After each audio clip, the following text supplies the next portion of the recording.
करें तो सौभाग्य होता है।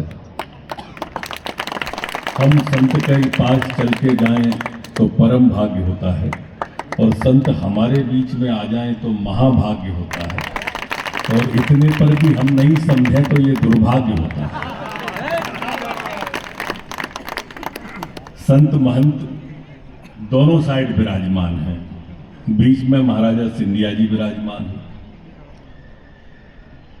ये आशीर्वाद का है, संत का आना और बसंत का आना, बसंत का महीना और संत का आना। बसंत आता है तो वृक्षों में नई कोपलें आती हैं, पत्तियां आती हैं, और संत जब आते हैं तो नई सभ्यता और संस्कृति आती है। बात अभी माननीय पचौरी जी सनातन की कर रहे थे। मित्रों, बाकी के सारे राजनीतिक दल सनातन के पीछे पड़े हुए हाथ धो के। एकमात्र दल ऐसा है जो सनातन के साथ खड़ा हुआ है, वो है भारतीय जनता पार्टी। कोई सनातन को डेंगू कह रहा है, कोई हिंदू और हिंदुत्व पर सवाल उठा रहा है, कोई गाय और गोबर पर सवाल उठा रहे हैं। ये कोई भी आदमी बकरी पे या लेडी पे सवाल नहीं उठाता बकरी की, लेकिन गोबर पर सवाल उठाते हैं।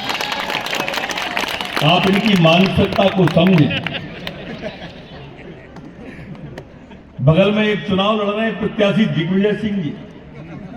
इनको पाकिस्तान जिंदाबाद का नारा काजी साहब जिंदाबाद का सुनाई देता है। ये ऐसी दूसरी पार्टी है।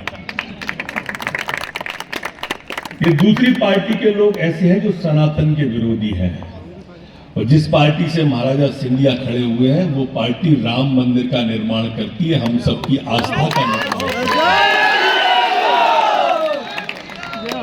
मित्रों, विकास की बात महाराज साहब भी सब लोग कर रहे हैं, सारे लोग करेंगे भी, लेकिन आप बुद्धिजीवी लोग हैं, समाज के प्रबुद्ध जन हैं, जरा प्रत्याशियों की भी तुलना कर लेना।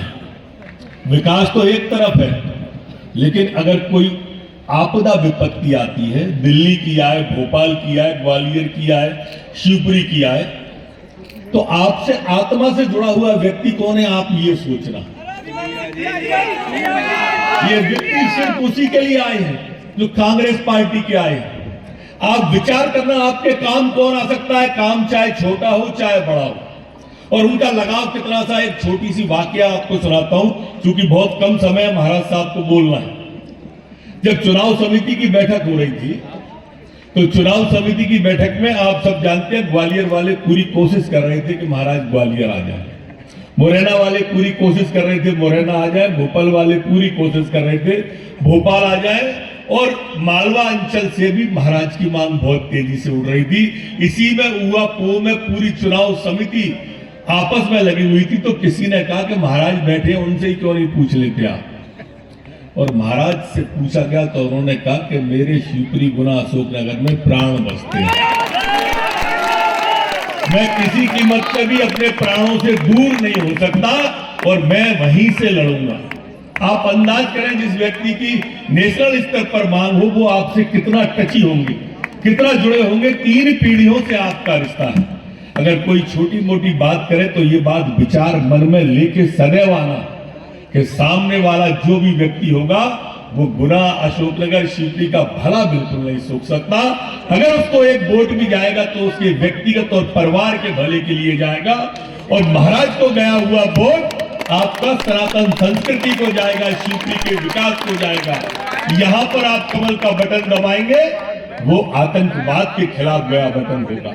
आप यहां पर कमल का बटन दबाएंगे, वो कमल का बटन सीमा पर सैनिक की बाजुओं को मजबूत कर देगा। आप यहां पर कमल का बटन दबाएंगे, आतंकवादियों को पाकिस्तान में दहशत आ जाएगी कि मोदी जीत के आ रहा है, मोदी की सरकार बन के आ रही है। मेरे मित्रों, कांग्रेस को वोट गया ना, उसकी मध्य प्रदेश में सरकार हो ना दिल्ली में सरकार बनने वाली। और इसलिए आप जिस संस्कृति से आते हो, जिस सभ्यता से आते हो, जिस तरह का आपका नाम है बुद्धिजीवियों का, एक एक वोट को कन्विंस करने का काम आपका होना चाहिए। ये जो चुनाव के विशेषज्ञ गणितज्ञ आ जाते हैं ना, जो गणित सिखाने लगते हैं हमको, ये इतने हैं, इसके इतने हैं, ये मिल नहीं रहो, ये दे नहीं रहो, ये सब फूके हुए बल्ब हैं। और इसलिए इन फूके हुए बल्बों में कभी रोशनी आ सकती। आप बड़ी संख्या में थे, मुझे बोलना था, लेकिन मैं सिर्फ ये कहूंगा, हम आए हैं तो हमारा मान रखो, दोनों हाथ उठा के महाराज को विश्वासन दिलाओ कि पूरी तन मन धन से मनसा वाचा कर्मणा, और जोरदार तालियों से महाराज साहब को बुलाओ। आपकी आवाज पर महाराज आप